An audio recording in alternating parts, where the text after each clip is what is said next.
اب آپ اس مبارک سلسلے کا چوتھا حلقہ سماعت فرمائیں۔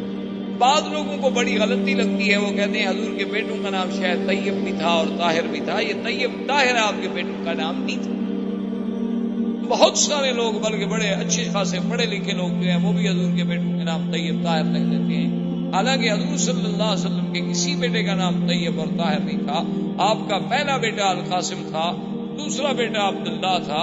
عبداللہ کے لقب دو تھے، حضور اس کو طیب پکارتے تھے اور ماں اس کو طاہر پکارتی تھی۔ یہ آپ کا لقب تھا، نام عبداللہ تھا۔ اور ایک بیٹا حضور کا نام ابراہیم تھا، جو بی بی ماریا قبطیہ سے، جو مقوقس نے حضور کو ہدیہ بھیجا تھا، اس عورت سے پیدا ہوئی۔ اور قاسم جو ہے تقریباً وہ بھی 6-7 سال کی عمر میں فوت ہو گئے، عبداللہ بھی صغر سن میں فوت ہو گئے، اور ابراہیم جو ہیں وہ تو ابھی دودھ پینے کی عمر میں تھے کہ فوت ہو۔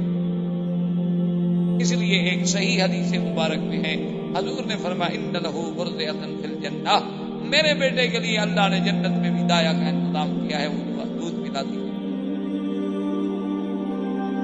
اور حضور نے یہ بھی فرمایا تھا کہ اگر میرے اوپر نبوت کا دروازہ بند نہ ہو جاتا تو شاید میرا بیٹا ابراہیم جو ہے یہ بھی اللہ کا نبی ہے۔ اتنی شان۔ اور آپ کی 4 بیٹیاں تھیں، سیدہ فاطمہ، سیدہ زینب، سیدہ رقیہ، سیدہ ام کلثوم رضوان اللہ تعالی علیہم اجمعین۔ یہ سب کے سب جو ہیں بی بی خدیجہ کے بعد۔ اور اسی سے دشمنان اسلام، دشمنان دین کا یہ پراپگنڈا کہ حضور نے اتنی شادیاں کی اور حضور نے اتنی شادیاں کی اور حضور نے اتنی شادیاں کی، جیسے رشدی بدبخت نے لکھا، تسلیمہ نسرین نے لکھا، اور اسی قسم کے ملعونین جن کو اصل میں تو بغض ہے اسلام سے اور دین محمد مصطفیٰ صلی اللہ علیہ وسلم سے، اور پھر وہ الزام لگانے میں بہانوں کی تلاش میں ہوتے ہیں کہ کوئی ہمیں موقع مل جائے۔ ان نے یہ ثابت کرنے کے لیے کہ دیکھو جی ہمارے نبی عیسیٰ علیہ السلام نے تو ایک بھی شادی نہیں کی اور حضور پاک نے تو 11 شادیاں فرمائیں، تو نعوذ باللہ آپ کو تو بس عورتوں کا ہی ہر وقت خیال تھا کہ جہاں گئے شادی کر لی، جہاں گئے شادی کر لی۔ تو یہ ایک الزام ہے جس کی کوئی حقیقت نہیں۔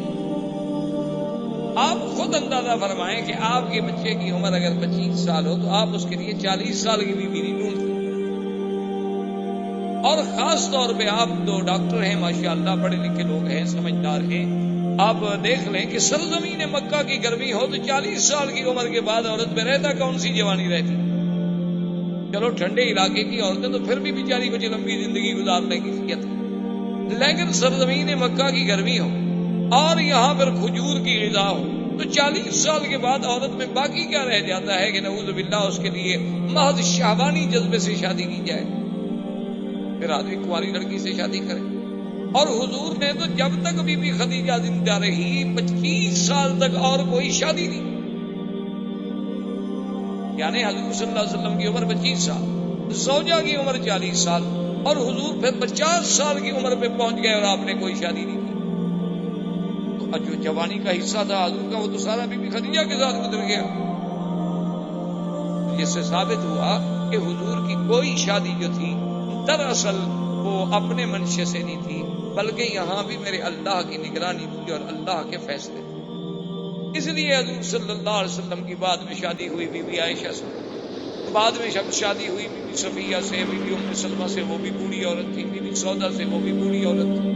بی بی صفیہ سے کیوں ہوئی کہ خیبر کے سردار کی بیٹی تھی، سب لوگوں نے کہا کہ حضور سردار کی بیٹی اچھا ہے کہ اگر آپ نے کسی اور کو دینا ہے باندی بنا کے تو بہتر ہے اپنی باندی بنا لیں تاکہ کچھ تو ان سرداروں کی عزت ہو جائے۔ تو حضور صلی اللہ علیہ وسلم اس بنا پہ شادی کی۔ اور پھر سب سے بڑی بات یہ ہے کہ جس نبی کے اٹھنے پہ سونے پہ بھی اللہ کا پہرا ہو، اس پیغمبر کی شادیاں منشاء خداوندی کے بغیر کبھی ہو سکتی؟ یہی وجہ تھی کہ جب سیدہ عائشہ صدیقہ رضی اللہ تعالی عنہا پہ تہمت لگی، منافقین نے تہمت لگا دی، تو حضور صلی اللہ علیہ وسلم نے بڑا لمبا واقعہ ہے، قرآن میں بھی موجود ہے، حضرت عمر سے پوچھا کہ عمر تمہاری کیا رائے ہے کہ بی بی عائشہ پہ تہمت لگا دی گئی ہے، میں اس کا کیا کروں؟ بی بی عائشہ کو چھوڑ دوں، طلاق دے دوں، کیا حل کروں؟ تو حضرت عمر نے کہا حضور پہلے تو یہ آپ کا داخلی معاملہ ہے، اس میں یہ حق نہیں ہے دخل دینے کا، لیکن اگر آپ سے رائے لیتے ہیں تو مجھے بھی اجازت ہے کہ میں آپ سے 1-2 باتیں پوچھ لوں، آپ ناراض تو نہیں ہوں گے؟ حضور نے فرمایا کہ نہیں۔ تو حضرت عمر نے پوچھا کہ یا رسول اللہ، بی بی عائشہ سے جو شادی ہے یہ آپ نے اپنے منشے سے کی ہے یا حکم خداوندی سے؟ انہوں نے فرمایا کہ نہیں، اللہ کا حکم ہے، وہ تو جبریل اس کی تصویر لے کر بھی میرے پاس آئے تھے، یہ تو اللہ کا حکم ہے۔ تو اس نے کہا حضور ہمیں اپنے بیٹوں کے لیے اچھی لڑکی مل جاتی ہے، اللہ کو اپنے نبی کے لیے پاک لڑکی نہیں ملی، ایک غلط لڑکی ڈھونڈ لی اللہ نے آپ کے لیے، یہ تو پھر اللہ میں نقص ہوا، اور اللہ تو ہر نقص سے پاک ہے۔ اور اس کے بعد نے کہا حضور میرا مجھے ایک دوسرا سوال بتا دیں، پھر آپ کی مرضی جو فیصلہ کریں، آپ کے بدن مبارک پر یہ اڑتی ہوئی مکھی جو ہے گندی ہے بیٹھتی ہے؟ حضور نے فرمایا کہ نہیں۔ نے کہا حضور آپ پر اللہ گندی مکھی کو نہیں بیٹھنے دیتے، آپ کے بستر پر ناپاک عورت کو بیٹھنے دے؟ رسول اللہ، حضور کا چہرہ کھل۔ حضور نے فرمایا عمر تمہاری رائے بڑی عجیب ہے، اور گھر پہنچی اور اللہ کا قرآن نازل ہو گیا بی بی عائشہ کی صفائی۔ اس لیے میرے کہنے کا مقصد یہ تھا کہ اگر صرف سیرت رسول کے اس پہلو پہ آپ غور کریں کہ حضور کی شادیاں کیوں ہوئیں، کب ہوئیں، کیا عمر تھی، تو آپ حیران ہو جائیں گے کہ یہ بھی سیرت کا ایک عظیم پہلو ہے جس کو دشمنوں نے حضور پر اعتراض کا ذریعہ بنا۔ اللہ تبارک و تعالی آپ کو مجھے حضور کی سیرت پہ چلنے کی توفیق دے۔ اللہم صلی علی سیدنا محمد وعلی آل سیدنا محمد۔ برادران اسلام، دروس سابقہ میں ہم نے سیرت پاک صلی اللہ علیہ وسلم، سیرت سیدنا محمد مصطفیٰ حبیب کبریا صلی اللہ علیہ وسلم کے کچھ پہلوؤں پہ بات کی تھی۔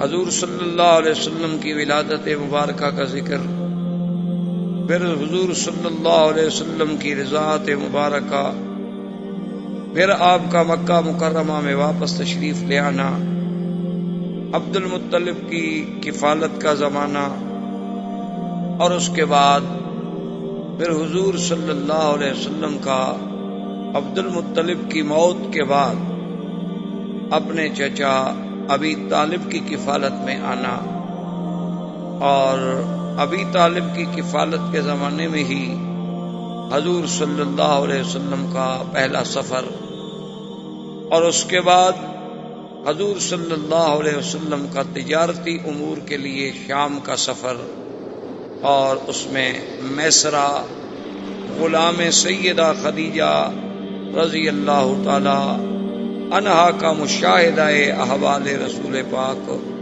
صلی اللہ علیہ وسلم، اور اس سے متاثر ہو کر سیدہ خدیجہ رضی اللہ تعالی عنہا نے حضور صلی اللہ علیہ وسلم کو خود دعوت نکاح پیش کی، اور حضور صلی اللہ علیہ وسلم نے اس دعوت کو قبول فرما لیا، اور آپ کا پہلا نکاح جو ہے وہ سیدہ خدیجہ رضی اللہ تعالی عنہ سے سر انجام پایا۔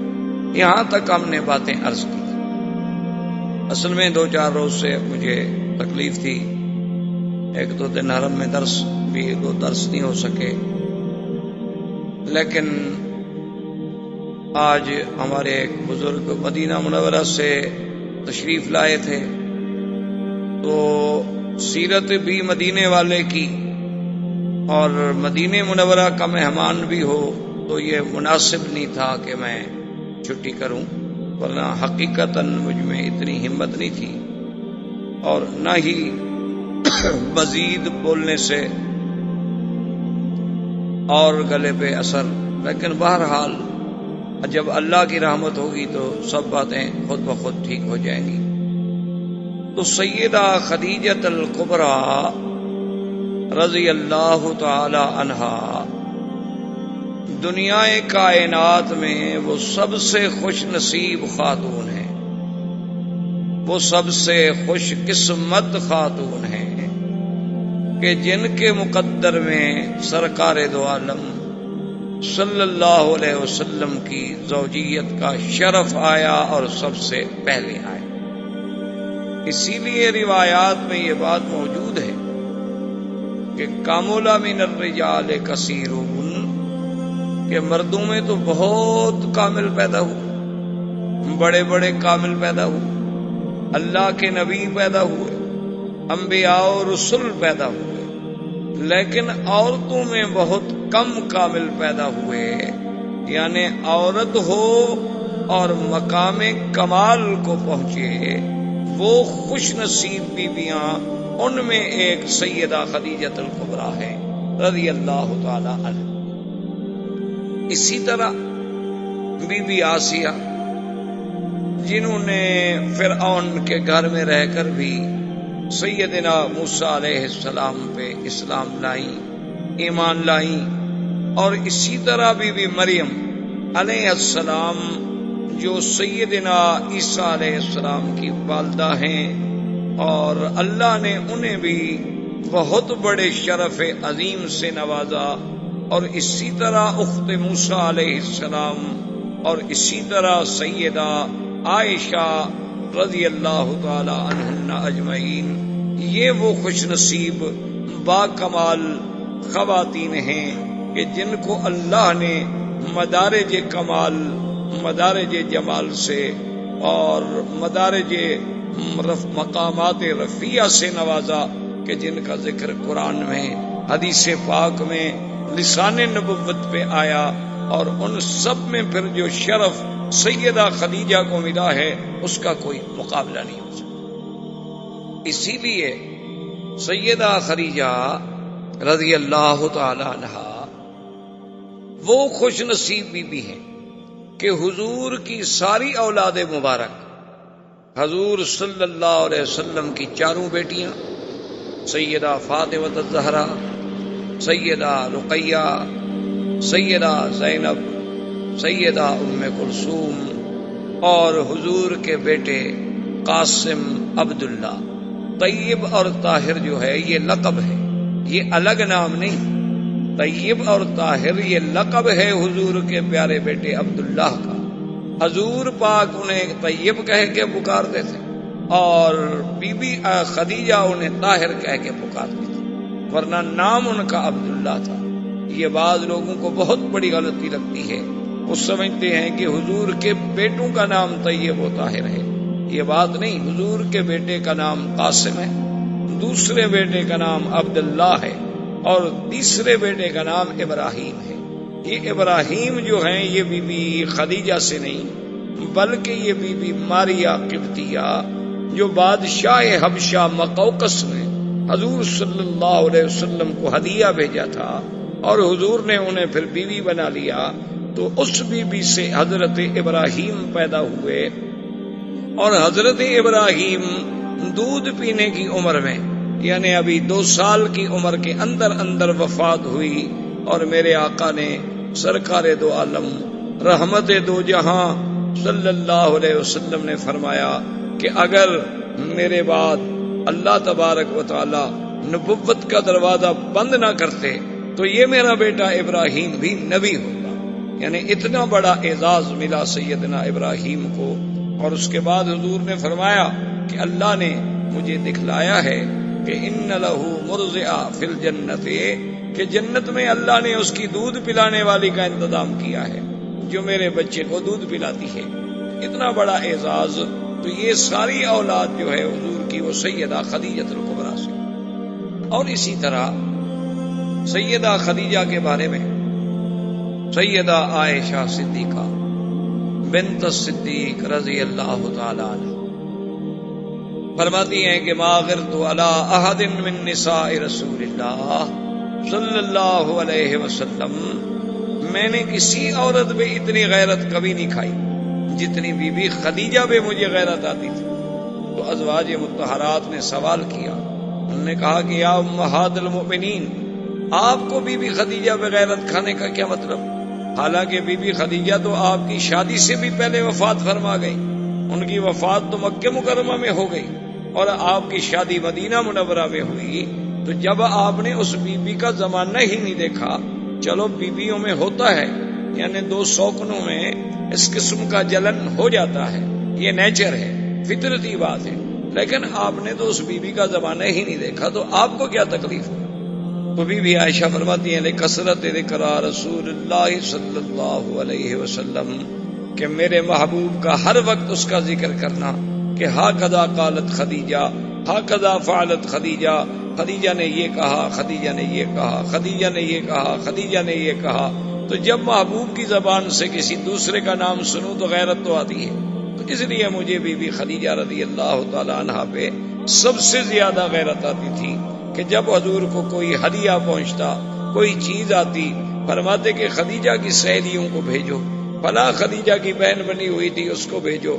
تو ایک دن بی بی عائشہ جوش میں آ گئی اور انہوں نے کہا کہ یا رسول اللہ صلی اللہ علیہ وسلم، ایک مدت بیت گئی، بی بی خدیجہ فوت ہو گئی اور پھر وہ بیوہ عورت تھی، ان کے آپ سے پہلے 2 شوہر تھے، دونوں شوہروں سے اولاد تھی، تو ایک بوڑھی عورت کو آپ اتنا یاد کرتے ہیں ہر وقت. فرماتے ہیں کہ خدیجہ نے یہ کہا فغضب رسول اللہ صلی اللہ علیہ وسلم، حضور ناراض ہو گئے. حضور نے فرمایا عائشہ تمہیں پتا ہے تم لوگ تو اس وقت میرے پاس آئے ہو جب اللہ نے مجھے عزت دی، اللہ نے مجھے طاقت دی، اور خدیجہ نے اس وقت میرا ساتھ دیا جب اللہ کے سوا میرا کوئی نہیں تھا.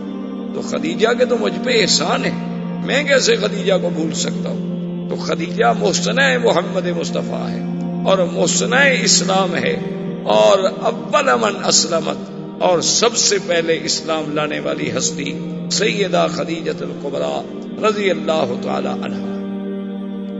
اور آپ کا نکاح جو ہے وہ ابو طالب نے خطبہ پڑھا، اور اس پہ گواہی دینے والوں میں حضرت ابو بکر بھی موجود ہے، اسد بن عزا بھی ہیں، اور سیدنا حمزہ بھی رضی اللہ تعالی. حضور صلی اللہ علیہ وسلم کے نکاح کے بعد سیدہ خدیجہ الکبریٰ سے آپ کا جو تعلق اور آپ کی جو مودت اور آپ کی جو حسن عشرت اور آپ کا جو حسن خلق، وہ ایک ایسا مثالی تھا کہ جس کی دنیا کوئی مثال نہیں پیش کر سکتی. اور اسی ضمن میں ایک بات یہ بھی ساتھ عرض کر دوں کہ بعض دشمنان اسلام، بعض دشمنان دین، خاص طور پہ یہودی صہیونی مستشرقین، ان کے بڑے بڑے قلمکار، بڑے بڑے رائٹر ان باتوں پہ مسلمانوں کو دھوکہ دیتے ہیں کہ دیکھو جی ان کے پیغمبر نے اتنی شادیاں کی اور اتنی نکاح کیے اور اتنی عورتیں رکھی، اور نعوذ باللہ ثم نعوذ باللہ کہ یہ زبان ادا نہیں کر سکتی وہ الفاظ جو دشمنان دین الزام لگاتے ہیں. حالانکہ یہ بات سمجھ لیں کہ یہ محض الزام ہے. جیسے کہ ایک ہندو نے بھی ایک کتاب لکھی تھی رنگیلا رسول، جس کو غازی علم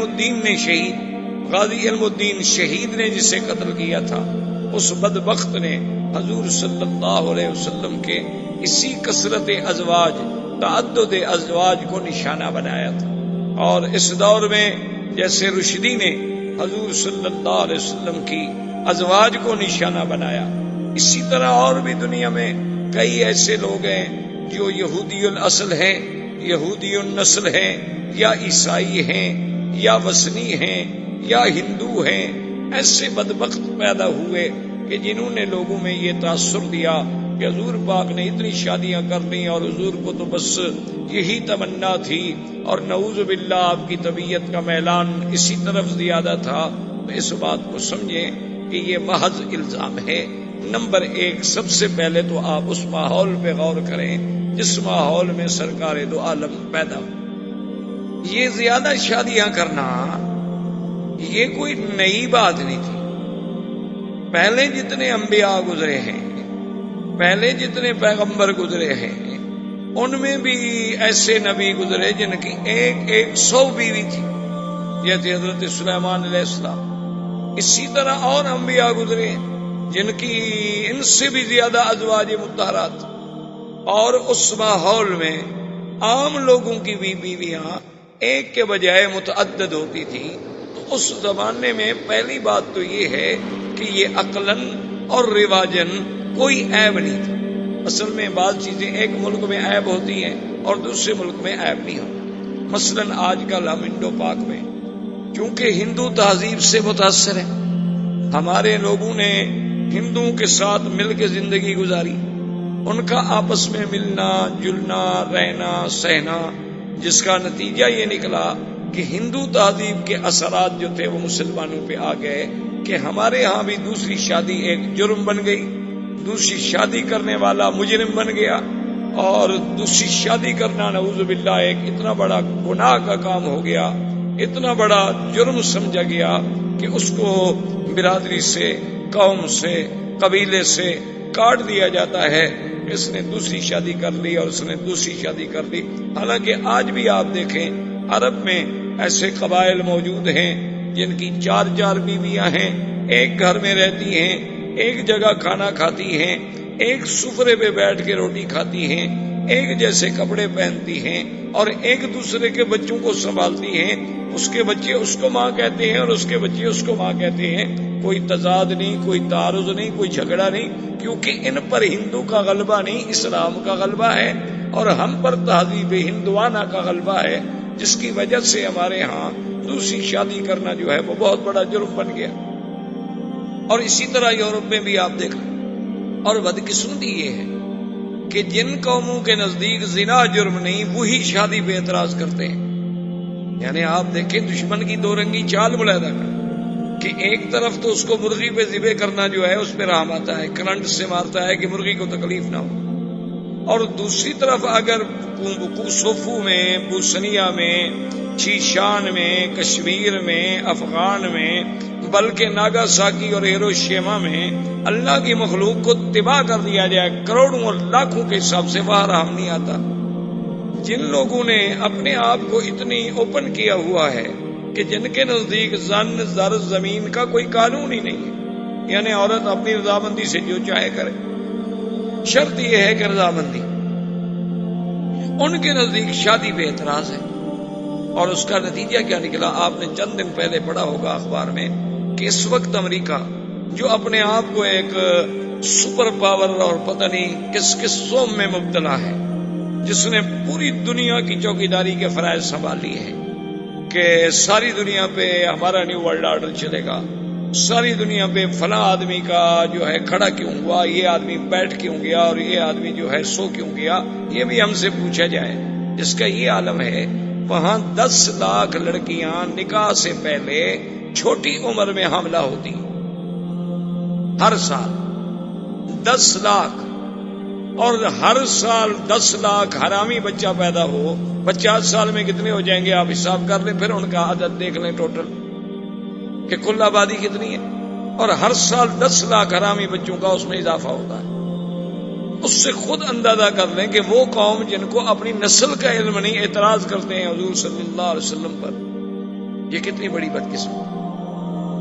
دوسری بات یاد رکھیں کہ حضور صلی اللہ علیہ وسلم نے 11 نکاح کیے. حضور صلی اللہ علیہ وسلم کی ازواج مطہرات 9 تھیں جس وقت میرے آقا اس دنیا سے تشریف لے گئے. آپ کی 9 بیویاں زندہ موجود. یہ 2 باتیں ذہن میں رکھ لیں. تیسری بات یہ ذہن میں رکھ لیں کہ ہر مسلمان کا یہ عقیدہ ہے کہ حضور صلی اللہ علیہ وسلم کا کوئی کام، کوئی عمل، کوئی حکم، کوئی فرمان اللہ کے بغیر ہوتا ہی.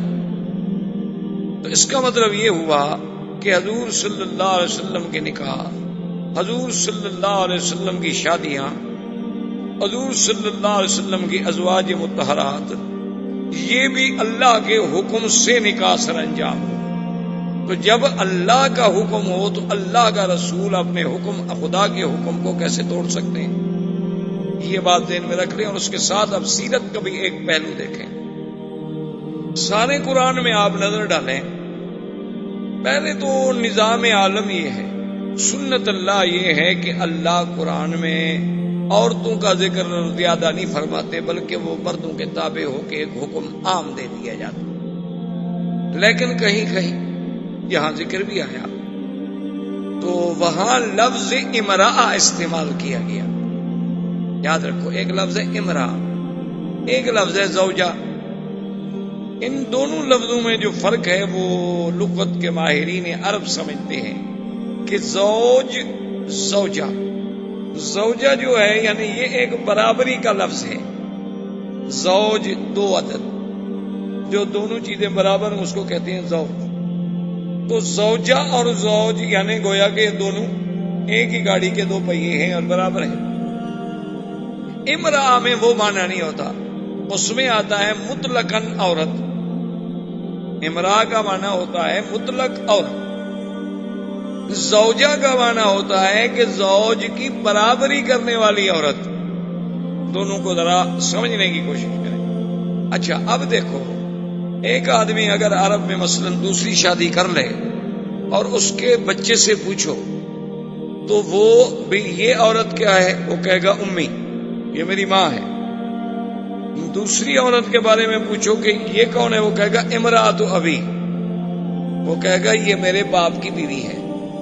حالانکہ بات تو ایک ہے کہ ہر باپ کی بیوی اس کے لیے کیا ہے، ماں ہے، لیکن وہ دونوں میں فرق کرتا ہے.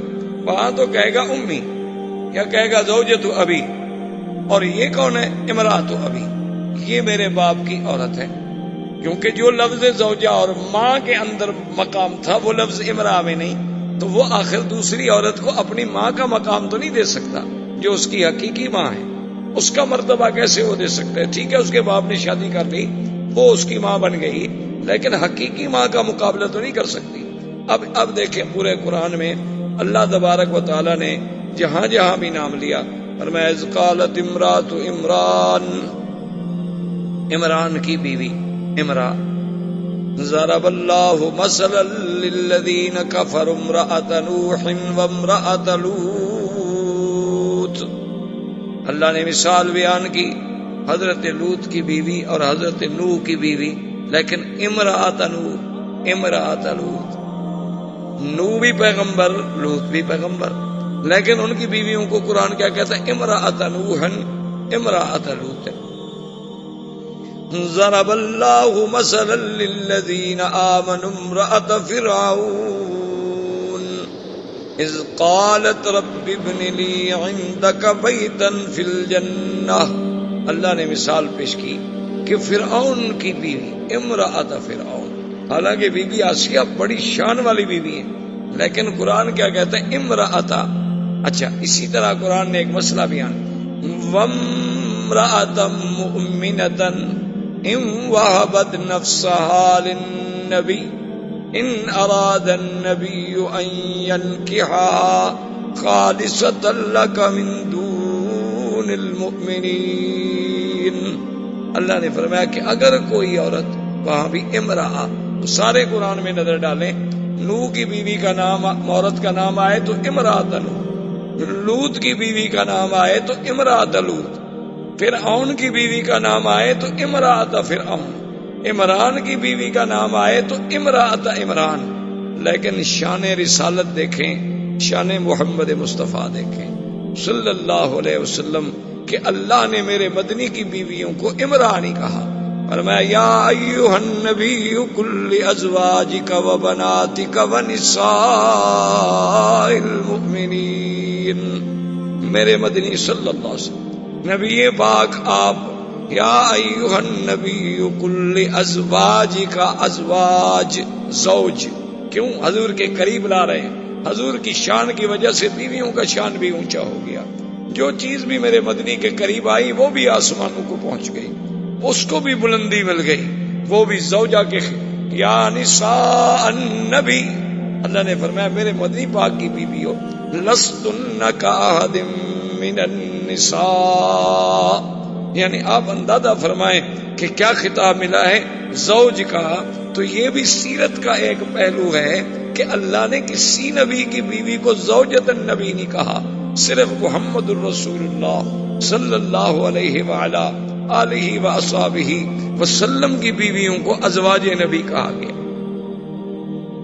اب دوسری بات یہ یاد رکھیں کہ اگر کوئی دنیا میں آدمی محض خواہشات نفسانی کے لیے شادی کرے تو 25 سال کی عمر میں تو وہ کنواری لڑکی ڈھونڈتا ہے، کوشش کرتا ہے کہ مجھ سے کم عمر لڑکی ملے، یعنی میری عمر سے چھوٹی ملے. بلکہ آج کل آپ دیکھیں جن کے پاس یہاں بھی دولت ہے، پیسہ ہے، 70 سال بھی عمر ہو جائے وہ بھی چاہتے ہیں ہم چھوٹی لڑکی سے شادی کریں.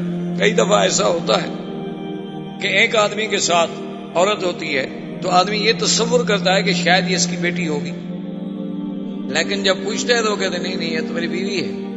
تو یعنی آج کا بندہ بھی اگر وسائل ہیں تو وہ یہ چاہتا ہے کہ میری عمر 70 سال ہو تو بیوی مجھے 15 سال کی ملے، 20 سال کی ملے، 25 سال کی ملے، کیونکہ ہم پر خواہش نفس زیادہ غالب ہے.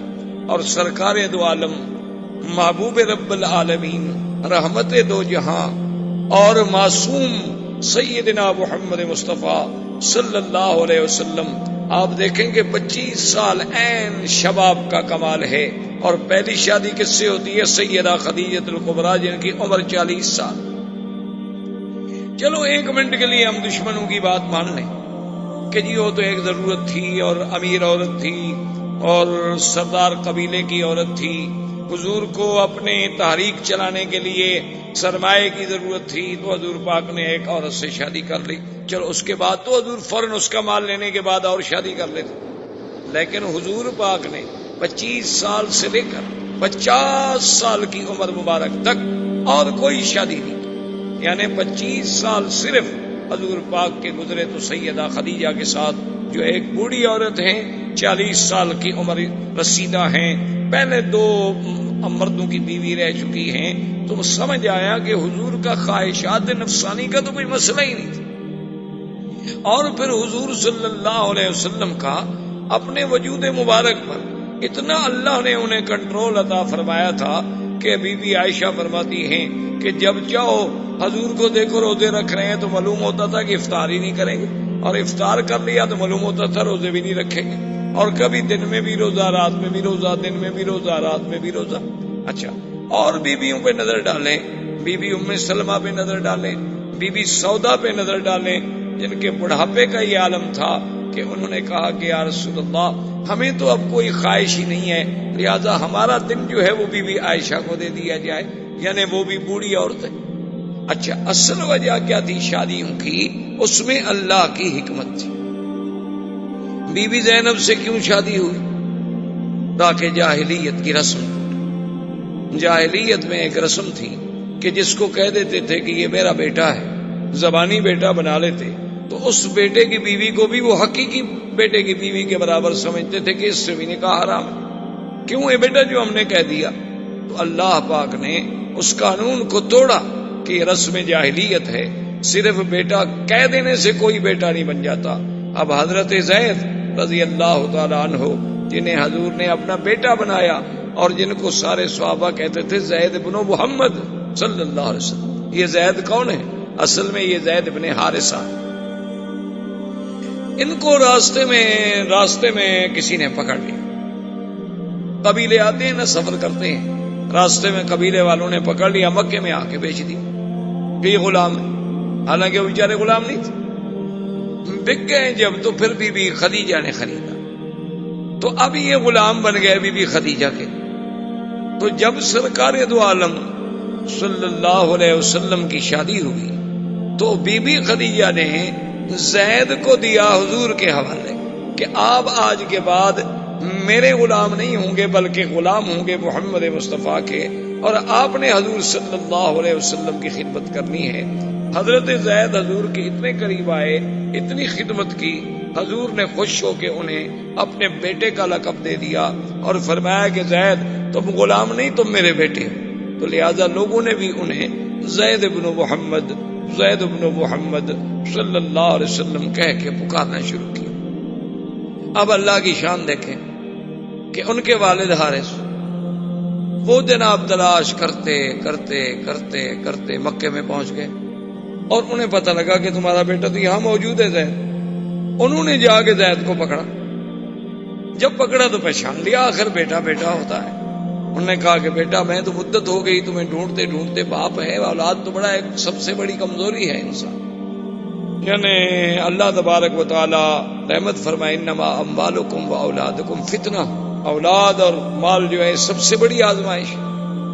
تو بڑی محبت کے ساتھ ملے اور نے کہا کہ اچھا ہوا تم مجھے مل گئے اور تم مہربانی کرو میرے ساتھ چلو، اور وہ حضور کی خدمت میں حارث، انہوں نے آگے عرض کیا کہ یا محمد صلی اللہ علیہ وسلم یہ میرا بیٹا ہے زید، یہ غلام نہیں ہے، ہم تو پیچھے بڑے آزاد قبیلے کے لوگ ہیں، اس میں غلامی کوئی نہیں، یہ تو سفر کر رہا تھا، قبیلے والوں نے ظلم کیا، پکڑ لیا، مکے میں آ کے بیچ دیا، اور اب مجھے پتا چلا ہے کہ یہ آپ کا غلام ہے، مہربانی کریں آپ اس کو اجازت دیں کہ یہ میرے ساتھ واپس جائے، آخر میرا بیٹا۔ حضور پاک صلی اللہ علیہ وسلم نے فرمایا کہ حارثہ ہم اس میں انصاف کریں گے، ہم کسی کے ساتھ زیادتی نہیں کریں گے۔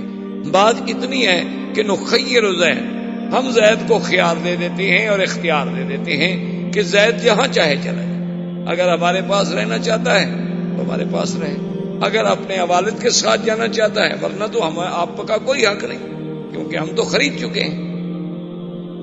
تو حارثہ بڑے خوش ہو گئے، انہوں نے کہا جی بالکل ٹھیک ہے، ماشاءاللہ الحمدللہ، یہی تو میں چاہتا ہوں۔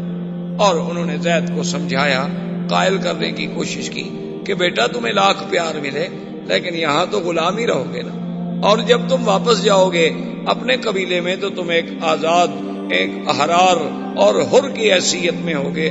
اس نے کہا کہ ابا جان بات سن لیں کہ خدا کی قسم ہے میں تو دنیا کی بادشاہی جو ہے وہ بھی محمد مدنی کی غلامی پہ چھوڑ سکتا ہوں، میں تو ساری دنیا کو چھوڑ سکتا ہوں لیکن محمد عربی کو نہیں چھوڑ سکتا، میں اپنے باپ کو بھی چھوڑ سکتا ہوں، میں اپنا قبیلہ بھی چھوڑ سکتا ہوں، واللہ لا نترک محمدن، خدا کی قسم ہے میں محمد پاک کو کبھی نہیں چھوڑوں۔ تو اب حضور نے فرمایا کہ بھائی ہم زیادتی اور زبردستی جو ہے وہ زید پر بھی نہیں کر سکتے، اس کی مرضی ہے۔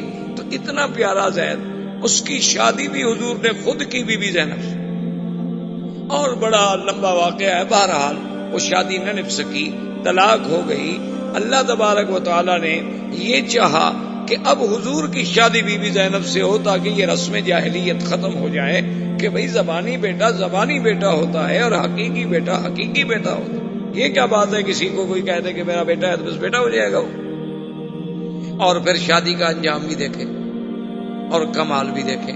حضور نے پیغام بھیجا بی بی زینب کو اپنے نکاح کے لیے، ویسے بھی حضور کی پھوپھی کی بیٹی تھی اور زید کی طلاق کی وجہ سے وہ دل شکستہ بھی تھی۔ حضور نے جب پیغام بھیجا، اس زمانے کی بیویوں کی بھی شان نرالی، تو بی بی نے جواب یہ بھیجا، اس نے کہا کہ بات یہ ہے کہ حضور پاک سے تو اعلیٰ افضل اجبل اکمل دنیا میں کوئی اللہ کی مخلوق میں پیدا ہوا ہی نہیں اور نہ ہوگا، لیکن میں شادی نہیں کر سکتی، استخیر ربی، میں اپنے اللہ سے جب تک مشورہ نہ کر لوں میں جواب نہیں دے سکتی ہاں میں یا نہ میں استخارہ کروں گی، اور استخارے کا معنی یہ ہوتا ہے کہ ہم اللہ سے پوچھ رہے ہیں کہ اللہ میاں یہ کام کریں یا نہ کریں، تو استخارے میں جو بات ہوگی میں پھر جواب۔ آدمی واپس آ گیا، اس نے آ کے یہ جواب دیا، اللہ نے قرآن نازل کیا۔ بی بی زینب کہتی ہیں کہ ما لبث الا قلیلا، تھوڑا سا وقت گزرا تھا کہ میں حیران ہوئی کہ حضور میرے گھر میں آئے اور بغیر پوچھے اندر تشریف لے آئے، اجازت بھی نہیں لی، اذن بھی نہیں مانگا۔ تو میں حیران ہو گئی کہ اللہ کا نبی کسی کے گھر میں آئے اور بغیر اذن بغیر اجازت کے اندر تشریف لے آئے، یہ کیا ہو گیا؟ تو حضور پاک نے فرمایا کہ زینب تم کس بات کا اذن کہہ رہی ہو؟ اللہ نے قرآن نازل کر دیا ہے کہ فلما قضا زید منہا وطرا زوجناکہا لکی لا یکون علی المؤمنین حرج، کہ محمد پاک ہم نے تمہارا نکاح عرشوں سے کر، اس لیے بی بی زینب کہا کرتی تھی باقی بیویوں سے کہ تم کس بات پہ میرا مقابلہ کرتی ہو؟ تمہارے نکاح تو ماں باپ نے کیے اور تمہارے نکاح زمین پہ ہوئے، یہ تو میں ہی ایک عورت ہوں جس کا نکاح اللہ نے کیا اور عرش پہ ہو۔ تو اب بتائیں جناب، یہ نکاح اللہ کے حکم سے ہوا، اس میں حضور صلی اللہ علیہ وسلم کی تمنا کا، بلکہ حضور تو چاہتے تھے کہ یہ نہ ہو، حضور تو یہ چاہتے تھے کہ زید طلاق نہ دے، یہ رشتہ قائم رہے، لیکن اللہ کے حکم سے رشتہ ہو۔ اسی طرح آپ دیکھ لیں بی بی صفیہ، جب خیبر فتح ہو گیا اور اللہ نے مسلمانوں کو غلبہ دیا، یہودی زیر نگیں آ گئے، انہوں نے جزیہ دینا طے کر لیا، خیبر کے تمام قلعے فتح ہو گئے، تو بی بی صفیہ جو ہیں یہ خیبر کے سردار کی بیوی تھیں اور ایک بہت بڑے سردار کی بیٹی تھی، بہت بڑے سردار کی بیٹی تھی۔ وہ مال غنیمت میں جب آئیں تقسیم میں، حضرت دہیہ حضور صلی اللہ علیہ وسلم کے صحابی ان کے حصے میں آ گئے۔ تھوڑی دیر کے بعد کچھ صحابہ حضور کی خدمت میں آئے، انہوں نے کہا کہ یا رسول اللہ صلی اللہ علیہ وسلم، اللہ نے ہمیں عزت دی، غلبہ دیا، نصرت دی، فتح دی، بہرحال یہودی کچھ بھی ہوں اہل کتاب تو ہیں، اور پھر وہ اس وقت ختم ہو گئے، ان کی قوت ختم ہو گئی، مدینے سے نکال دیے گئے، خیبر میں آئے، خیبر میں ذلیل ہو گئے، مسلمانوں کے باج گزار بن گئے، لیکن صفیہ ایک بہت بڑے سردار کی بیٹی، بہت بڑے رئیس کی بیٹی، اور ایک بہت بڑے سردار کی بیوی. اگر آپ اس سے خود شادی فرما لیتے تو کم از کم ان کی شان رہ جاتی, ان کی دلجوئی ہو جاتی, اور یہی بات جو ہے شاید ان کے اسلام میں آنے کا ذریعہ بن جاتا. حضور صلی اللہ علیہ وسلم نے فرمایا کہ ہاں بات تو ٹھیک ہے, لیکن وہ تو دے یا کہ حصے میں آ گئی, میں تو اپنے صحابی سے کچھ کہنے کے لیے تیار نہیں ہوں. جس کے مقدر میں نصیب میں تھی باندھی اسی کو مل گئی. صحابہ نے حضرت دیا سے پوچھا تو کہا واللہ. اب دیکھیں سارا سلسلہ قدرت کی طرف سے ہو. انہوں نے کہا واللہ, انہوں نے کہا خدا کی قسم ہے میں نے تو اس وقت تک بی بی صفیہ کو دیکھا ہی نہیں, باوجود اس کے وہ میرے حصے میں آ گئی, لیکن میں نے تو نظر ہی نہیں پڑی. اگر حضور چاہتے ہیں تو میرا تو اپنا جسم و جان قربان ہے جائے کہ ایک جاریہ, ایک غلام لڑکی جو مجھے ملی ہے میں حضور کے لیے قربان نہ کر سکوں, یہ کوئی بات ہے. تو بہرحال حضور صلی اللہ علیہ وسلم نے اس وجہ سے شادی کی. اب اس بات کو دیکھیں کہ جب شادی ہو گئی تو بی بی صفیہ کے چہرے پر ایک نشان, تو سرکار دو عالم رحمت للعالمین حبیب کبریا حضرت محمد مصطفیٰ صلی اللہ علیہ وسلم, آپ نے ایک دن پوچھا کہ صفیہ ما ھذا, یہ کیا نشان؟ اس نے کہا حضور نہ پوچھیں تو اچھا ہے. حضور نے فرمایا اب تو میں نے پوچھ لیا. انہوں نے کہا حضور پھر آپ کو شاید میرا جواب ناگوار گزرے. آپ نے فرمایا وہ بھی نہیں, جو بات ہے بتا دو.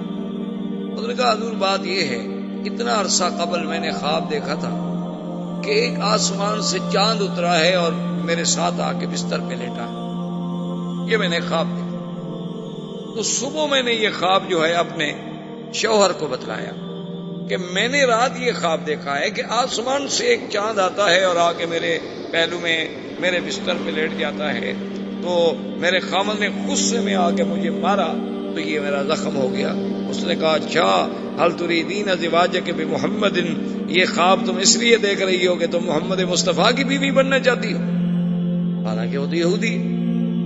اور چاند دیکھنے سے بھی کیا ہو گیا, ان کو پتا تھا کہ یہ چاند کی تشبیہ جو ہے اس دنیا میں اگر کسی کے ساتھ تھوڑی سی بھی مماثلت کرتی ہے تو وہ صرف حضور صلی اللہ علیہ وسلم کی ذات ہے. تو اب شادی سے پہلے اس کا خواب آنا اور وہ اللہ کے حکم کے بغیر تو خواب نہیں ہو سکتا. اسی طریقے سے آپ دیکھیں بی بی صفیہ کے علاوہ اور بی جو ہے سیدہ حفصہ, اسی طریقے سے حضور صلی اللہ علیہ وسلم کی جتنی بیویاں, بی بی میمونہ, یہ جو آپ مدینہ منورہ جاتے ہیں نا نوریہ کے قریب جن کا مزار ہے, یہ وادی صرف ہے, یہ بی بی میمونہ یہاں سے ہیں. اور ان کا بھی عجیب بات ہے کہ ولدت بصرف ونکحت بصرف وتزوج بها بصرف وماتت بصرف, کہ بی بی پیدا بھی اسی علاقے میں ہوئی, نکاح بھی اسی جگہ ہوا, حضور نے بی بی بھی اسی جگہ بنایا, اور پھر موت بھی اسی جگہ آئی اور دفن بھی اسی جگہ ہوئی. اسی طریقے سے آپ دیکھ لیں حضور صلی اللہ علیہ وعلا آلہ واصحابہ وسلم کی ایک بی بی ہے جویریہ. یہ جویریہ جو ہے یہ نضر بن حارث کی بیٹی. نضر بن حارث جو ہے یہ بنی المصطلق کا بہت بڑا سردار ہے. اس نے حضور کے خلاف جنگ کرنی چاہیے, حضور نے حملہ کیا, فتح ہو گئی, شکست کھا گیا, اور یہ بیوی جو تھی یہ حضور صلی اللہ علیہ وسلم کے پاس آئیں.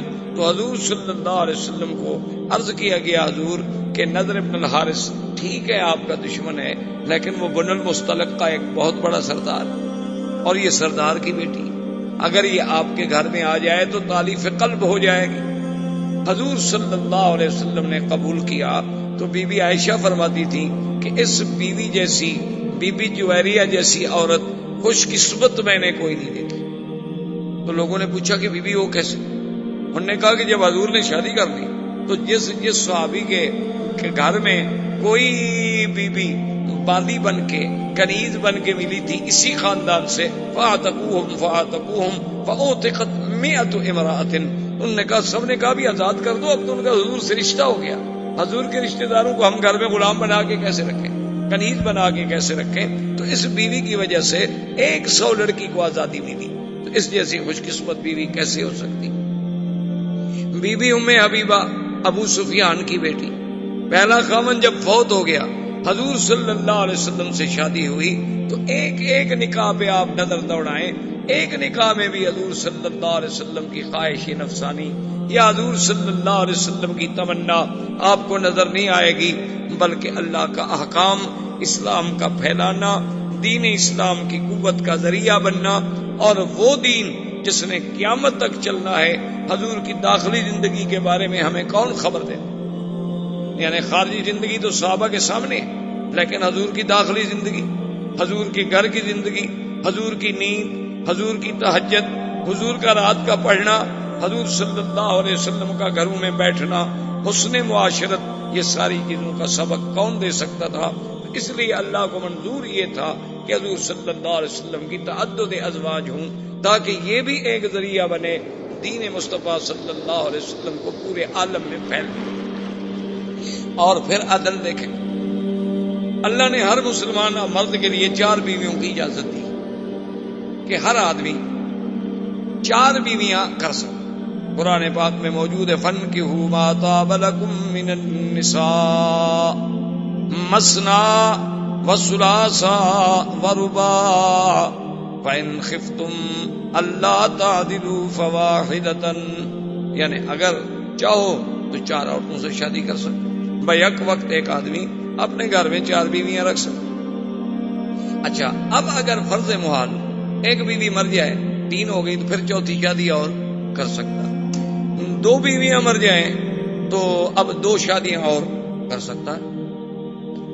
فرض محال خدا نہ کرے جھگڑا ہو گیا، اس نے ایک بیوی کو طلاق دے دی تو پھر 3 بچ گئی، تو اب ایک اور بیوی کر سکتا ہے۔ لیکن ادھر دیکھیں، اللہ نے اپنے نبی کو 9 بیویوں تک کی تو اجازت دے دی، لیکن پابندی کیا لگا دی؟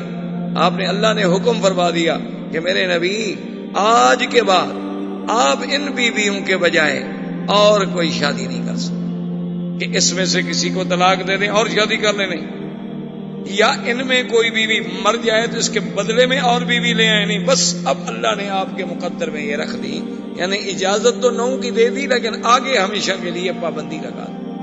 آگے اللہ تبارک و تعالی نے پابندی لگا دی۔ یہاں عام آدمی کو 4 کی اجازت تو دی، لیکن آگے پابندی نہیں لگائی۔ اور اسی طرح دیکھیں کہ ایک دفعہ حضور صلی اللہ علیہ وسلم اپنی بیویوں سے کسی مسئلے میں ناراض ہو گئے، اور آپ نے قسم کھا لی کہ میں 1 مہینے تک کسی بیوی سے بات نہیں کروں۔ اس کو کہتے ہیں شریعت میں ایلا۔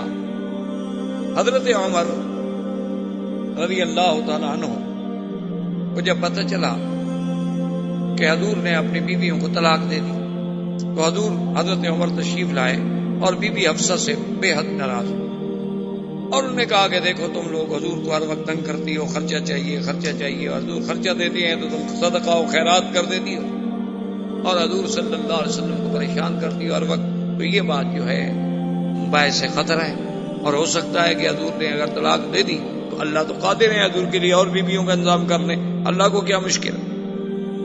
اب آپ قرآن کے الفاظ پہ غور کریں، عسى ربه ان طلقكن ان يبدله ازواجا خيرا منكن مسلمات مؤمنات قانتات تائبات عابدات سائحات طیبات وابکارا۔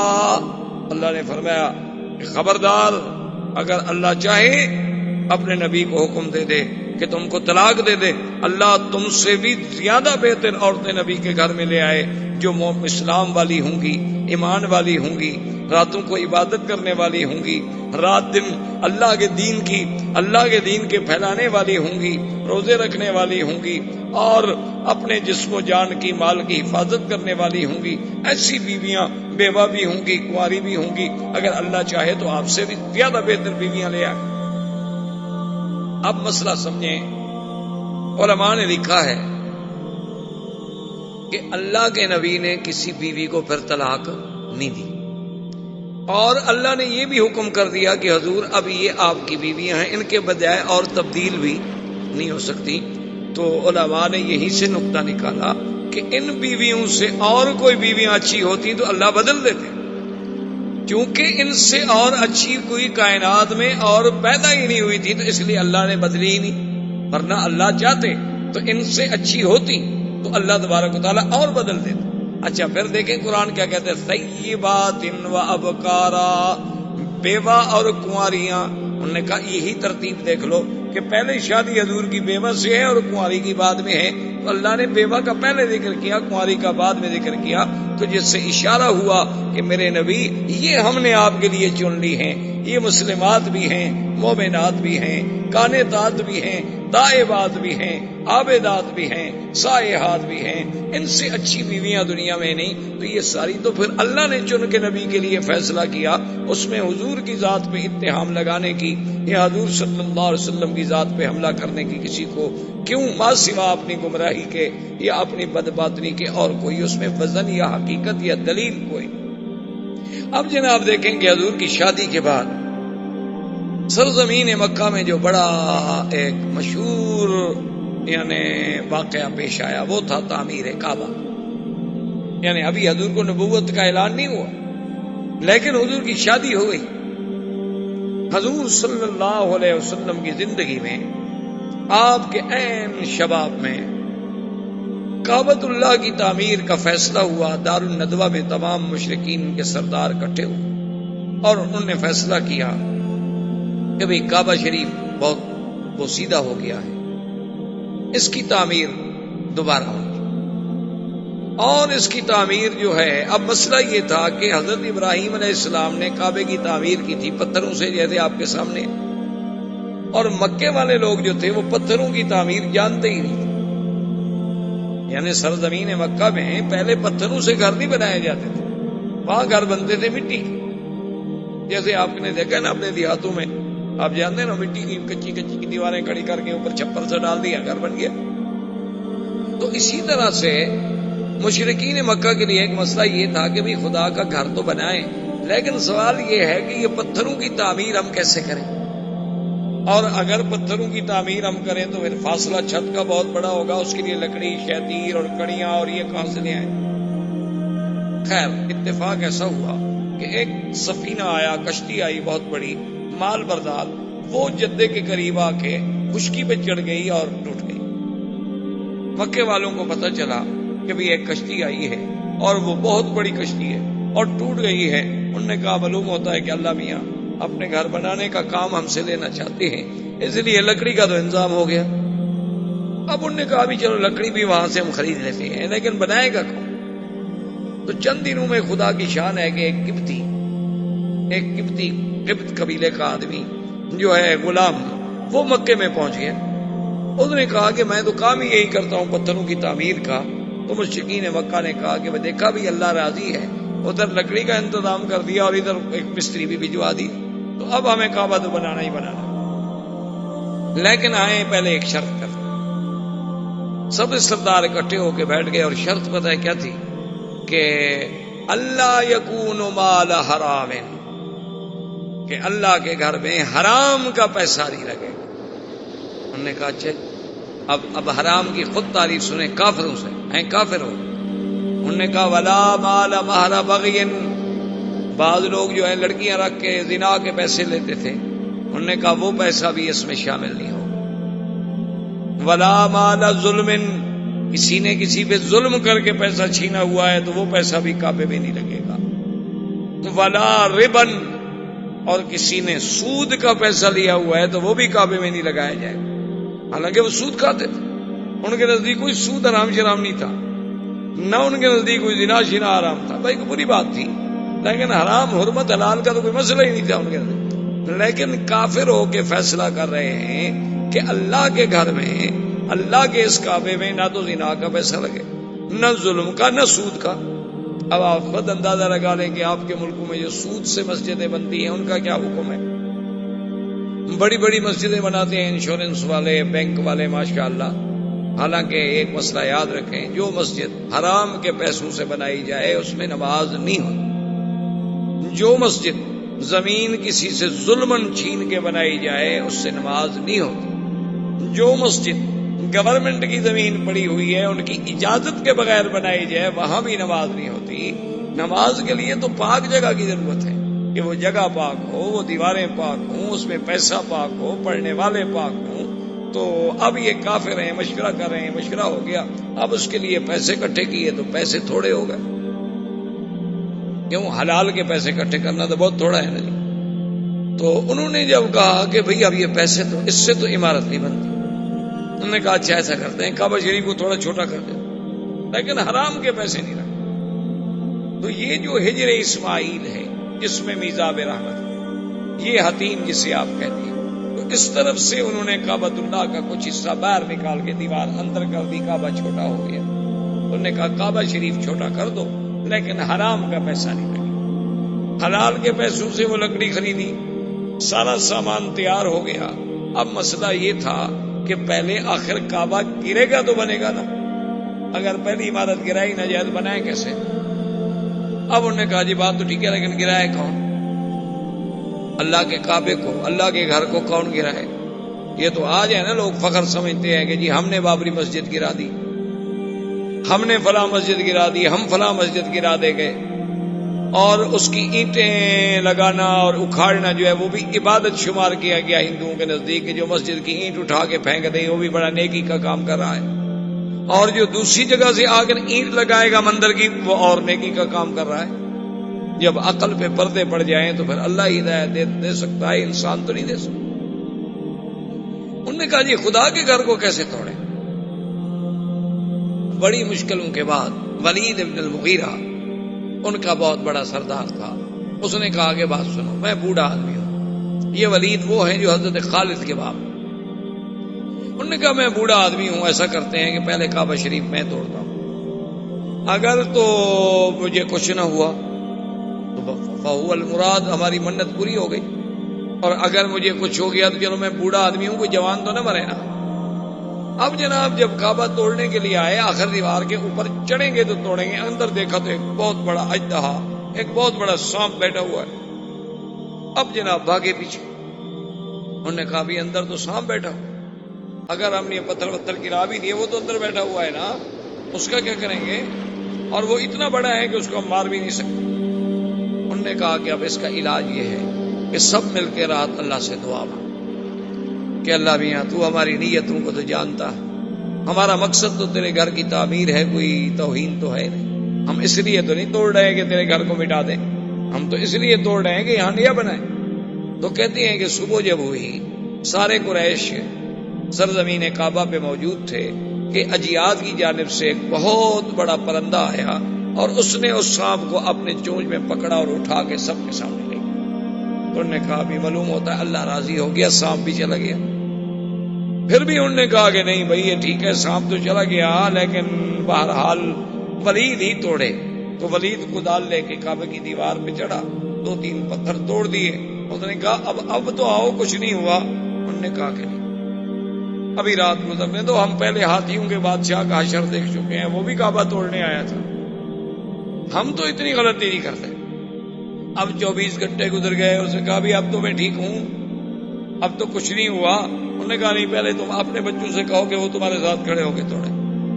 تو ولید اپنے بچوں کو لے کے چڑھا اور دیوار پہ پتھر توڑے، پھر سارے قریش ملے، وہ دیواریں توڑی گئیں، اس کے بعد کعبہ بنایا گیا۔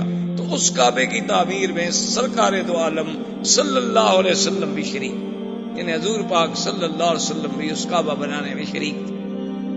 اب جب حجر اسود کا وقت آیا، اب سب قوم لڑنے مرنے پہ آ گئی۔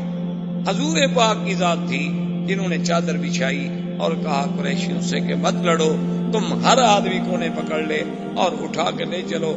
جب کعبہ کے قریب آئے، حضور نے فرمایا تمہارا کام ختم ہو گیا، اب کعبۃ اللہ میں یہ پتھر جو ہے میں اپنے ہاتھ سے لگاؤں گا۔ تو حضور صلی اللہ علیہ وسلم نے اس حجر اسود کو اپنے ہاتھ سے کعبۃ اللہ میں رکھا۔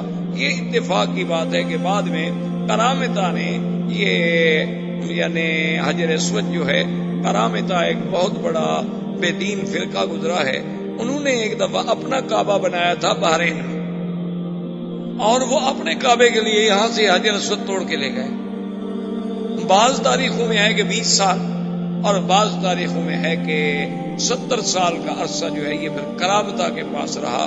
اچھا، اور خدا کی شان دیکھو کہ جیسے آج یعنی 1419 14 صدی کے بعد، کیونکہ میں 20ویں صدی کا ذرا قائل کم ہوں، ویسے آج کل تو بڑا پراپگنڈا ہوتا ہے نا، 20ویں صدی میں داخل ہو رہے ہیں، 20ویں صدی میں داخل ہو رہے ہیں، پتہ نہیں یعنی مسلمان ہو کے کافر بن رہے ہیں، کیا کر رہے ہیں؟ ہمیں سمجھ نہیں آئی آج تک 20ویں صدی کہاں سے آ گئی۔ اور بھائی 20ویں صدی تو عیسائیوں کی ہے، اس کا مسلمانوں سے کیا تعلق؟ یہ 1999 1998 یہ کیا ہے؟ یہ تو سن میلاد ہے، اس کا تعلق تو عیسائیوں سے ہے، مسلمانوں کے ساتھ کیا تعلق ہے 20ویں صدی کا؟ لیکن افسوس ہے ہر مسلمان اخباریں پڑھیں جناب 20ویں صدی میں ہم داخل ہو رہے ہیں، اور 20ویں صدی میں ہم یوں داخل ہوں گے، اور 20ویں صدی میں ہم یوں داخل ہوں گے۔ خدا کے بندے کون سا پہاڑ مار رہے ہو؟ 20ویں صدی میں تم داخل ہو رہے ہو، پتہ نہیں اللہ پہلے مار دے، تم کیسے داخل ہو رہے ہو؟ اتنی بڑی جہالت کی باتیں کرتے ہیں، یہ نہیں سوچتے کہ دشمن کا پراپگنڈا ہے کہ اسلام کی ہجری تاریخ ہمارے دماغوں سے نکل جائے، اتنا پراپگنڈا کر دیا جائے کہ اسلام کی عظمت کا جو نشان ہے تاریخ ہجرت وہ ہمارے دماغوں سے صرف ہو جائے۔ کبھی آپ نے سوچا ہے، آپ کہتے ہیں جی کہ یعنی اچھے خاصے پڑھے لکھے دوستوں میں جو بھی کبھی ہمارا درس ہو کہتے ہیں جی منڈے شام، وہ بھی منڈے تو یہ مون ڈے کو کہتے ہیں، چاند دیوتا، سنڈے سورج دیوتا، یہ تو کافروں کے نام ہے، آپ نے پتہ نہیں کہاں سے یاد کیے ہوئے، یہ سب کافروں کے نام ہے، ویڈنسڈے، سنڈے، منڈے، ٹیوزڈے، سارے جو ہیں یہ تو کافروں کے نام ہیں، جو سورج کے پجاری اور تاروں کے پجاری ان کے نام، ان کا اسلام سے کیا تعلق؟ اسلام سیدھی بات کرتا ہے احد اثنین ثلاثہ اربعہ، بس 1 2 3 4، یا وہ نام لیتا ہے جس کا نام قرآن نے لیا ہے، اذا نودی للصلاۃ من یوم الجمعۃ فاسعوا الی ذکر اللہ وذروا البیع، تو بہرحال اور سبت کا نام لیتا ہے تو قرآن نے نام لیا۔ اب جناب بہرحال کہنے کا مقصد یہ تھا کہ یہ شرف جو ہے یہ بھی سرکار دو عالم صلی اللہ علیہ وسلم کو نصیب ہوا کہ انہوں نے حجر اسود جو ہے، اب دیکھیں نا جی یہ اللہ کی قدرت ہے، سمجھ نہیں آتی، یعنی سیرت کے کس کس پہلو کو آپ دیکھیں، حجر اسود، اچھا زمزم پہ نظر ڈالیں، سیدنا اسماعیل کے پاؤں لگے، جبریل نے پر مارا، لیکن حضور نے جب زمزم پیا تو اپنا لعاب مبارک زمزم میں ڈال کے پھر وہ کنویں میں ڈال دیا، تاکہ قیامت تک امت کو ایک نبی کے پاؤں، ایک نبی نوری نبی حضرت جبریل کا پر اور محمد مدنی صلی اللہ علیہ وسلم کے لعاب کی برکت نصیب ہوتی۔ اسی طرح حجر اسود کو دیکھیں کہ اترا آدم کے ساتھ، رکھا ابراہیم نے، پھر جوڑا محمد الرسول اللہ صلی اللہ علیہ وآلہ آلہ واصحابہ وسلم تسلیما کثیرا کثیرا نے زندگی باقی تو بات باقی۔ والسلام علیکم، الحمدللہ رب العالمین، والصلاة والسلام علی اشرف الانبیاء وسید سیدنا محمد وعلى آلہ واصحابہ اجمعین۔ برادران اسلام، الحمدللہ دروس سابقہ میں جو سیرت رسول پاک صلی اللہ علیہ وسلم کے ضمن میں ہم پڑھ رہے ہیں، سن رہے ہیں، حضور صلی اللہ علیہ وسلم سے قبل جزیرہ عرب کے احوال، پھر حضور صلی اللہ علیہ وسلم کی پیدائش سے قبل آپ کے بارے میں مبشرات، اشارات، ارہاسات، اور پھر حضور صلی اللہ علیہ وسلم کی ولادت با کرامت، با سعادت، با برکت و با رحمت، اور اس کے بعد حضور صلی اللہ علیہ وسلم کا زمانہ رضاعت، اور زمانہ رضاعت کے بعد حضور صلی اللہ علیہ وسلم کا واپس مکہ میں تشریف لانا، عبد المطلب کی کفالت، عبد المطلب کی اس کے بعد موت، اور پھر حضور صلی اللہ علیہ وسلم کا اپنے چچا ابی طالب کی کفالت میں منتقل ہونا، اور اسی کفالت کے دوران میں قریش مکہ کا تجدید کعبہ کا پروگرام، اللہ کے کعبے کی تعمیر، اور اس تعمیر میں بھی سرکار دو عالم صلی اللہ علیہ وسلم کی شرکت، اور حضور صلی اللہ علیہ وسلم کا اپنے ہاتھوں مبارک سے حجر اسود کی تنصیب، یہ تمام مراحل تقریباً۔ پھر حضور صلی اللہ علیہ وسلم کا سفر، آپ کا سفر تجارت، اموال خدیجہ سے، اور میسرہ غلام کی معیت، اور پھر حضور صلی اللہ علیہ وسلم کی شان میں عظیم عظیم مبشرات، عظیم عظیم اشارات و علامات کا میسرہ کا دیکھنا، پھر سیدہ خدیجہ سے نکاح، اور ابی طالب نے خود ہی پھر خطبہ نکاح پڑھا اور حضور صلی اللہ علیہ وسلم کا نکاح ہوا، اور حضور صلی اللہ علیہ وسلم کا عین شباب کا دور تھا کہ آپ کی عمر مبارک 25 سال اور سیدہ خدیجہ رضی اللہ تعالی عنہا کی عمر جو تھی وہ 40 سال۔ اب حضور صلی اللہ علیہ وسلم مکی زندگی میں ہیں۔ یہاں تک تقریباً ہم نے سیرت مبارک کے کچھ پہلو دیکھے، اور یہ بھی عجیب اور حسن اتفاق ہے کہ اللہ تبارک و تعالی نے ہمیں سیرت کے بیان کے لیے توفیق دی، اور اتفاق سے آج دیکھیں کہ ربیع الاول کا مہینہ بھی، تو اس مہینے میں ربیع الاول میں ہی حضور صلی اللہ علیہ وسلم کی ولادت و سعادت ہے۔ گو علماء کا اختلاف ہے، لیکن راجح قول مبارک یہی ہے کہ حضور صلی اللہ علیہ وسلم ربیع الاول ہی میں پیدا ہو۔ اب اس میں تو اختلاف ہے کہ 9 تاریخ تھی یا 12 تاریخ تھی، لیکن مہینے میں کوئی اختلاف، تو یہ بھی اللہ کی طرف سے اس نے اتفاق ہوتا ہے کہ ہم سیرت کے دروس میں یعنی ہم نے ابتدا کی، اور اللہ پاک نے ہمیں وہ بابرکت مہینہ بھی نصیب فرما دیا جس میں حضور صلی اللہ علیہ وسلم کی ولادت باسعادت۔ اب حضور صلی اللہ علیہ وسلم کا زمانہ چونکہ نبوت کے قریب آ رہا ہے، ایک ہے نبوت کا فیصلہ، یاد رکھیں وہ تو اللہ پاک اس وقت فرما چکے تھے، ابھی آدم علیہ السلام پیدا بھی نہیں ہوئے تھے۔ ایک ہے نبوت کے وقت بعثت کہ آپ کو نبوت کب ملی، کس دور میں ملی، تو وہ اب جوں جوں حضور صلی اللہ علیہ وسلم کی جوانی، جوں جوں حضور صلی اللہ علیہ وسلم کا سن مبارک جو ہے وہ 40 کے قریب آتا جا رہا ہے، تو اب نبوت کے لیے حضور صلی اللہ علیہ وسلم کو اللہ کی طرف سے تیار کرنے کے لیے حالات مختلف پیدا ہوتے جا رہے ہیں، کیونکہ یہ قدرت کا فیصلہ ہے، اللہ تبارک و تعالیٰ کا فیصلہ ہے کہ کسی بھی پیغمبر کو، کسی بھی نبی کو نبوت جو ہے وہ 40 سال سے قبل نہیں ملی۔ ہر پیغمبر کو جب نبوت دی جاتی ہے تو 40 سال کے بعد دی جاتی ہے، الا بعض خصائص ہیں، بعض بقائے ہیں، جیسے عیسیٰ علیہ السلام، جیسے یحییٰ علیہ السلام، کہ انہوں نے اپنی ولادت کے بعد مہد میں اللہ کے حکم سے یہ اعلان کر دیا کہ آتانی الکتاب وجعلنی نبیا، اللہ نے مجھے نبی بنایا ہے، ورنہ بعثت کا جو زمانہ ہے وہ 40 سال کے بعد۔ اور اس میں علماء نے حکمتیں لکھی ہیں کہ 40 سال کے بعد جو ہے نا انسان کا نمو جو ہے وہ کامل ہو جاتا ہے، اب انسان حتی بلغ اشدہ وبلغ 40 سنہ، اب انتہا پہ پہنچ جاتا، اب کوئی چیز پھر بڑھتی نہیں، اور عقل جو ہے وہ کمال حاصل کر لیتا۔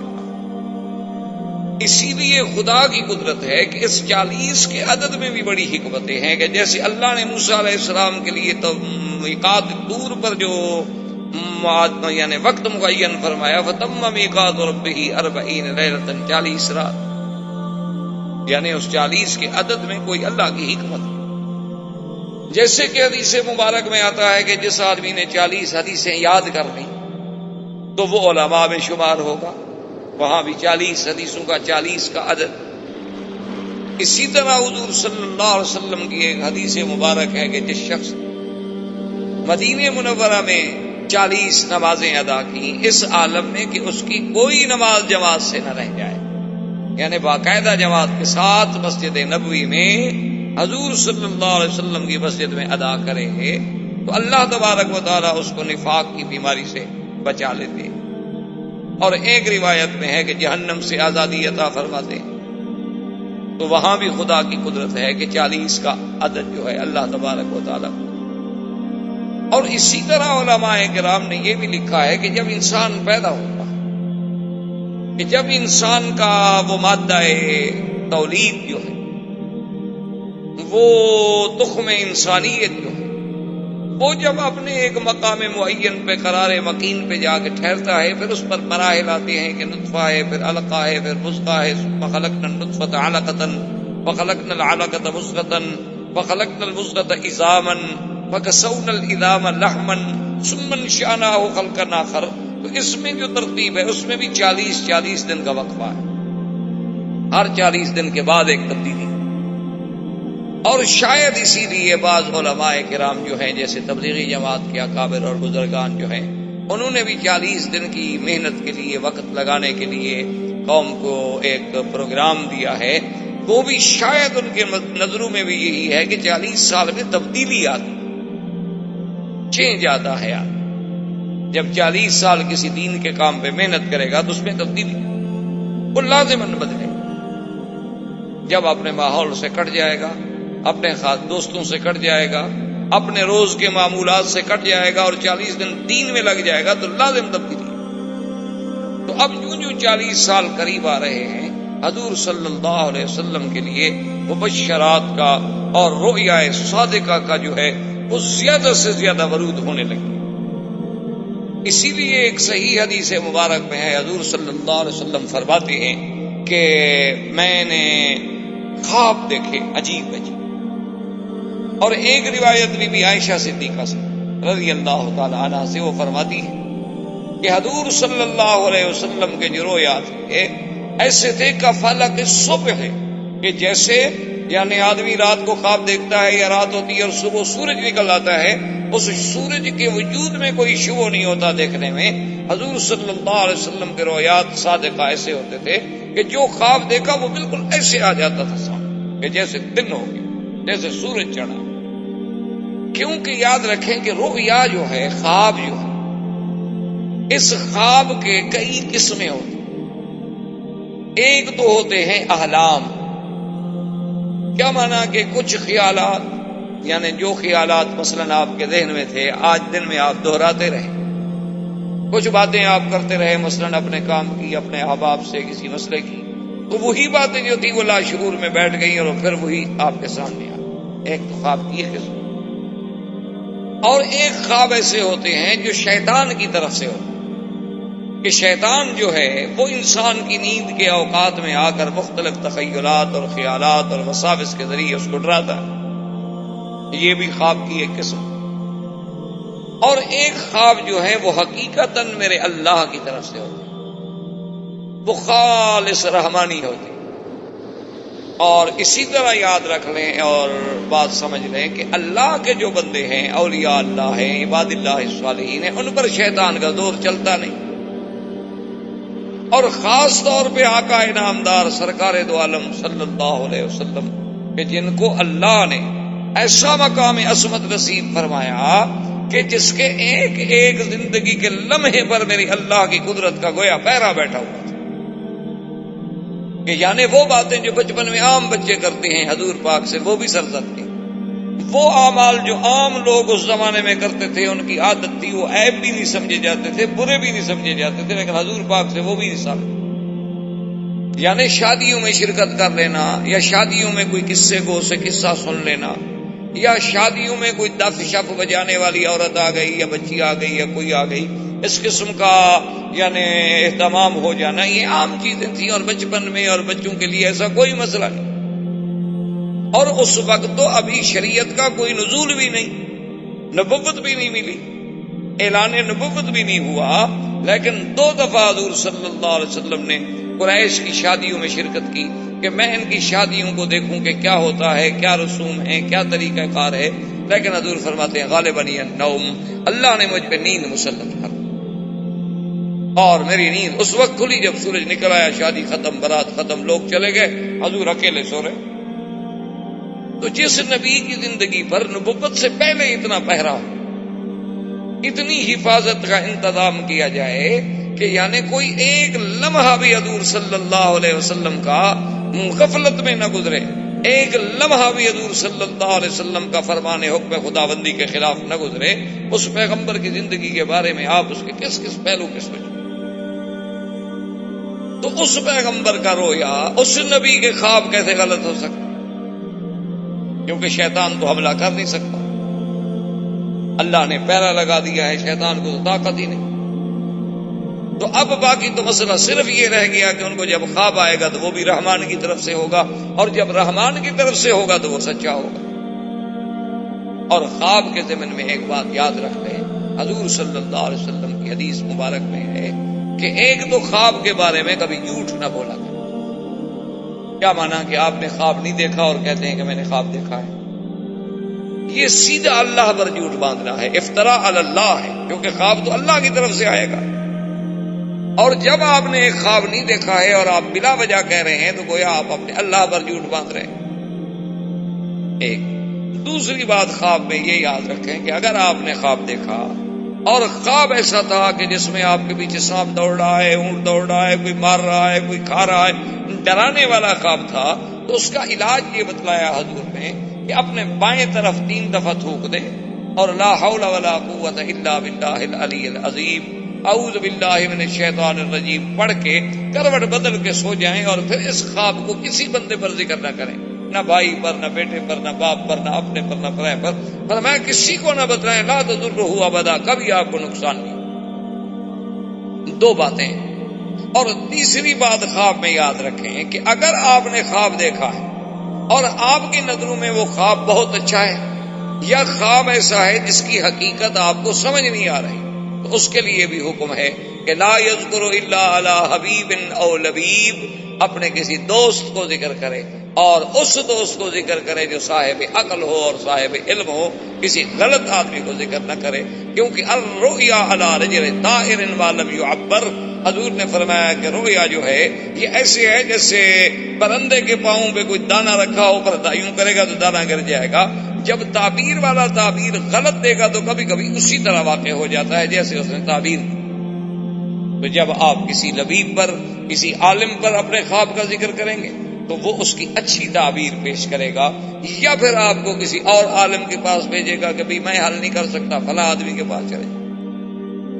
تو خواب کے بارے میں بڑے بڑے احکام ہیں، لیکن اللہ کے نبی کا خواب ایسے ہوتا ہے جیسے اللہ کی وحی ہوتی ہے، یعنی جیسے وحی میں شک نہیں، اللہ کے نبی کے خواب میں بھی کچھ ہے، کیونکہ نبی معصوم، شیطان کا حملہ ہو نہیں سکتا۔ جب بھی نبی کا خواب ہوگا تو رحمانی ہوگا، اور جب رحمانی خواب ہوگا تو وہ سچا ہوگا۔ اسی لیے تو بی بی عائشہ فرماتی ہیں کہ حضور کے ایسے خواب ہوتے تھے کہ فلک صبح ایسے معلوم ہوتا تھا کہ جیسے صبح سامنے، یعنی ایسی حقیقت۔ اور اسی لیے حضور پاک نے ارشاد فرمایا ہے، یہ خواب کی بہت بڑی اہمیت۔ ایک حدیث مبارک میں یہ بھی آتا ہے کہ لم یبقى من النبوۃ الا المبشرات الرؤیا الصالحہ یراها المؤمن او یرا له او کما قال النبی صلی اللہ علیہ وسلم۔ حضور نے فرمایا کہ اب نبوت تو ختم ہو گئی، اللہ نے مجھے خاتم النبیین بنا کے دی، نبوت کا دروازہ بند، رسالت کا دروازہ بند، اب کچھ نہیں بچا۔ ہاں مبشرات ہیں، خواب ہیں کہ کبھی ایک عبد مومن صالح اللہ کا بندہ خود خواب دیکھتا ہے، یا اس کے لیے کوئی اور آدمی خواب دیکھتا ہے کہ بھئی میں نے آپ کے لیے یہ خواب دیکھا ہے بہت اچھا۔ کبھی آدمی اپنے لیے خود دیکھتا ہے اور کبھی اس کے لیے کوئی اور اللہ والا بندہ دیکھتا ہے۔ اور آپ نے فرمایا کہ یہ رؤیا جو ہے جز 46 جزءا من النبوت، کہ تقریباً یہ 46واں حصہ ہے نبوت کے حصے میں سے، یعنی 46واں حصہ ہے نبوت کے حصے میں سے۔ اور بدقسمتی سے اسی حدیث کو سامنے رکھ کر مرزا قادیانی نے اپنی نبوت کے لیے بھی ایک راستہ نکالنے کی کوشش کی۔ اس نے کہا کہ جب نبوت کی ایک جز تو باقی ہے، پر نبوت بند تو نہ ہوئی، چلو 46ویں ہی صحیح۔ کیوں؟ دشمن تو انتظار میں ہوتا، مخالف جو ہے وہ انتظار میں ہو، باطل فرقے جو ہیں اسی انتظار میں بیٹھے ہوتے ہیں کہ اب مسلمانوں کے قرآن سے حدیث سے کوئی ایک لفظ تو ہمیں ملے نا۔ احباب کرام، اس کے بعد اب آپ اس مبارک سلسلے کی CD نمبر 5 سماعت فرمائیں۔